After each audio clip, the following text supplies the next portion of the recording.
Hi friends, मैं आपका दोस्त शहनवाज अहमद। आज जानेंगे कि जो सरकार के पास सहारा का जो 25,000 करोड़ रुपया है सहारा सेवी अकाउंट में, उस पर सरकार का क्या सोचना है। सुप्रीम कोर्ट के ऑर्डर के अनुसार जो सीआरसीएस पेमेंट की प्रक्रिया को चला रहा है, आखिर उसमें इतनी जटिलताएं क्यों हैं, लोगों के पेमेंट मिलने में इतनी दिक्कतें क्यों हैं। सहारा द्वारा दिया गया बॉन्ड, रसीद, पासबुक, आधार, पैन कार्ड या जो भी रिक्वायर्ड डॉक्यूमेंट सारे उपलब्ध कराने के बाद भी समस्याएं क्यों हैं, पेमेंट अभी तक 1% क्यों हो पाया है। बहुत सारे ऐसे सवाल हैं जो सियासत को भी कटघरे में खड़ा कर देते हैं। English newspaper the economic time ने अपने आर्टिकल में छापा है कि सरकार इस पैसे का टेक ओवर कर सकती है। तो आखिर क्या सरकार की कमजोरियां हैं, क्यों निवेशक का पैसा सीधे नहीं दिया जा सकता। सरकार इस पैसे को टेक ओवर करने के बजाय सहारा समूह को पैसा क्यों नहीं दे देती, क्योंकि सहारा समूह ने ही लोगों से पैसा विभिन्न विभिन्न योजनाओं और परियोजनाओं के तहत, स्कीमों के तहत निवेश कराया है कंपनी के अंदर। उससे बेहतर निवेशकों को कोई नहीं पहचान सकता। उससे बेहतर निवेशकों को पेमेंट सही से और समय पर नहीं दे सकते, तो सहारा को क्यों नहीं दिया जा सकता। बहुत सारे ऐसे सवालों के जवाब रहेंगे। वीडियो बहुत अच्छा होने वाला है, वीडियो को छोड़कर मत जाइएगा। आप चैनल पर नए हैं तो चैनल को सब्सक्राइब अवश्य करिएगा, आपसे गुजारिश है, और लोगों में शेयर करिएगा, लाइक करिएगा। मैं इसी क्रम में बताते चलता हूं कि जो अंग्रेजी न्यूज़पेपर है द इकोनॉमिक्स टाइम, उसने अपने आर्टिकल में बहुत ही बारीकी से सारी चीज़ों को बताया है, दिखाया है। इंग्लिश का ये न्यूज़पेपर है, मैं इसका हिंदी में ट्रांसलेट करके आपको कुछ चीज़ों को बताने की कोशिश करता हूं। सबसे पहले इस आर्टिकल में शुरुआत में सुप्रीम कोर्ट का जो ऑर्डर है उसके बारे में भी बताया गया है कि if after the verification of detail furnished SEBI is unable to find out of whereabouts of all या फिर any of the subscribers, then the amount collected from the such subscribers will be appropriated to the government of India, the Supreme Court has said।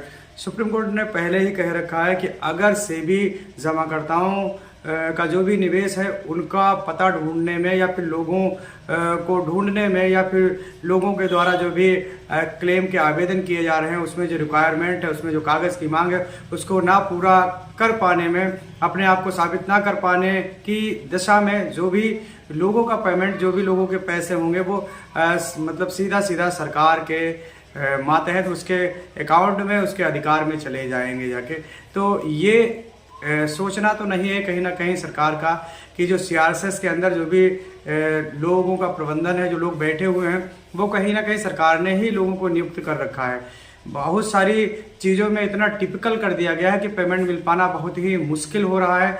बहुत सारे ऐसे मतलब जो प्रक्रिया है, बहुत सारी ऐसी रिक्वायरमेंट है जिनको पूरा कर पाना आप समझ लीजिएगा असंभव सा हो रहा है। मैंने पहले भी अभी बताया था आपको कि एक डिफिशियंसी थी। अगर आपका आधार पे नाम कोई दूसरा है और बॉन्ड पे नाम कोई दूसरा था, तो इन केस हमसे एफिडेविट शपथ पत्र मांग लिया जाए, हम उस शपथ पत्र को बनवा के और मतलब प्रस्तुत कर देते हैं, और अगर कोई खामियां गलतियां रहती है तो उसका मैं जिम्मेदार रहूंगा। उस शपथ पत्र के माध्यम से इस चीज़ को हम उसमें अपना जस्टिफाई कर देंगे जाके। लेकिन उसके बावजूद भी सन 2010 में, 11 में, 12 में, 13 में या फिर उससे भी पहले आपने सहारा में जो निवेश किया था, उस आधार पर जो नाम लिखा था उसकी एक आईडी देना जरूरी है। तो ये सब चीज़ें क्यों हैं। आप 12 साल 15 साल पहले का एक डॉक्यूमेंट्स ला के देंगे।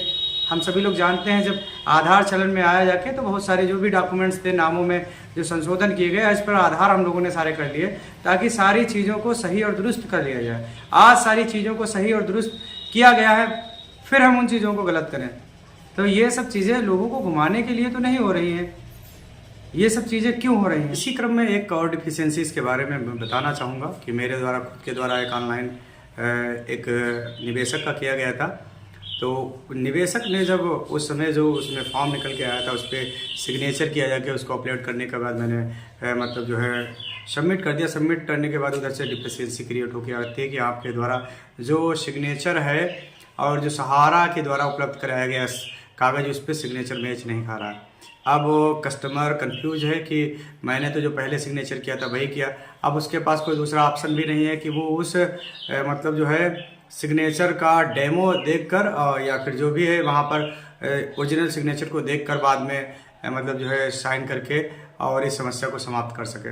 तो मेरा तो अपना खुद का विचार है कि सरकार को मतलब जो है इस पैसे को टेक ओवर या फिर जो भी मतलब कंसोलिडेट करना चाहती है, उन सारी चीज़ों से बेहतर है कि आप सहारा प्रबंधन को ही भुगतान के लिए आगे करना चाहिए। सहारा बेहतर तरीके से लोगों को समझ सकती है, क्योंकि सब उसी के द्वारा किए हुए अपने हिसाब से लोगों को बैठा लिएगा, लेकिन वन बाय वन मतलब पेयर में रखिएगा। अगर सीआरएसएस है तो साथ में सहारा के भी लोग होना चाहिए, ताकि जो बीच में कन्फ्यूजन मिसअंडरस्टैंडिंग आ रही है और जो चीज़ें मिल नहीं पा रही हैं, जिनमें बहुत समय लग रहा है, उनमें बहुत कम समय में सारी चीज़ें हो जाएंगी जाके।